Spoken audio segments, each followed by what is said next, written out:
The other problem is that your spouse is your biggest obstacle to success. Have you ever noticed that? If you have a spouse, in the old days, your spouse was the thing that was your biggest contributor to your success. So, and I'm not saying we should go back to those days, but if the woman was the the house that kept up the house and made sure you had some social connections and dinner was on the table and the kids were all there and they were all dressed and happy to see you, uh, then the family and the wife was supporting the husband, and the husband could really lean into work and make money and support the family. And so it was designed so that sides were helping each other. But suppose you have two high powered, successful, well educated, assertive people married to each other. Almost everything that one does becomes a drag on the other one. I need to work late, so you need to pick up the kids, but I also need to work late. So it becomes basically a competition. Not because anybody's a bad person, it's just the system. Two high powered people are going to be trying to maximize their careers and find out they can't do it, and that the biggest problem is the other person. The very opposite of what it used to be. Um, then there's divorce is too easy, especially when both are working. If you have two incomes and either one of you could live on your own if you had to, kind of makes divorce a little bit too attractive.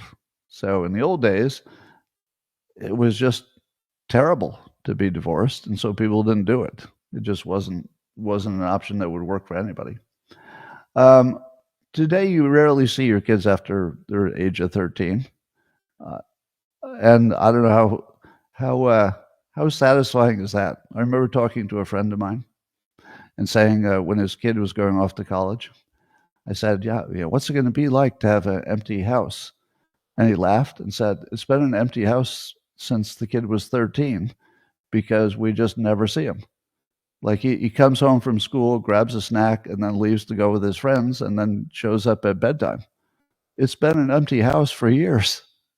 So why would you have that kid? Like, where's the part where everybody's so happy in their family situation? It's completely different. I don't think families eat dinner together, hardly ever, because everybody's got 6 different things they have to do after work or after school. Now, of course, there are exceptions, but it used to be that pretty much everybody ate dinner together. In my family, it was we had a dinner time. It was 5 o'clock, sometimes 5:30, but we were always told what the time was, and it was not optional. It was not optional.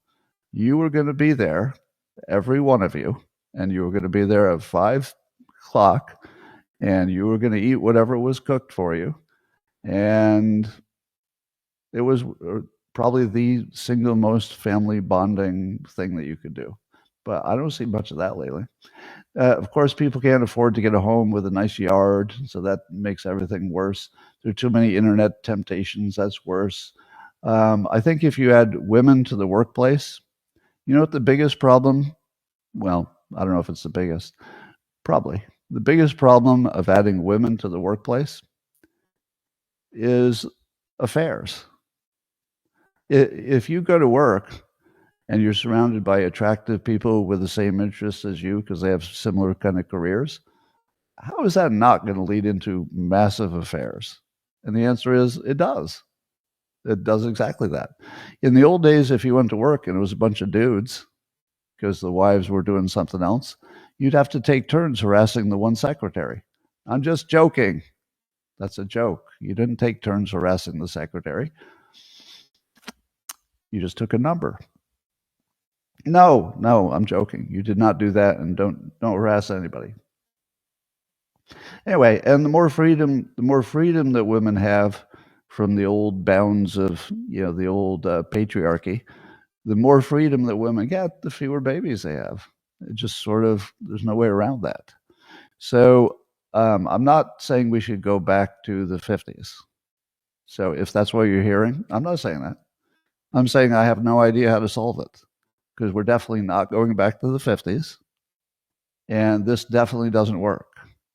But it's not one thing, it's just the whole society, from economics to expectations to women in the workplace, which again, of course, I'm in favor of.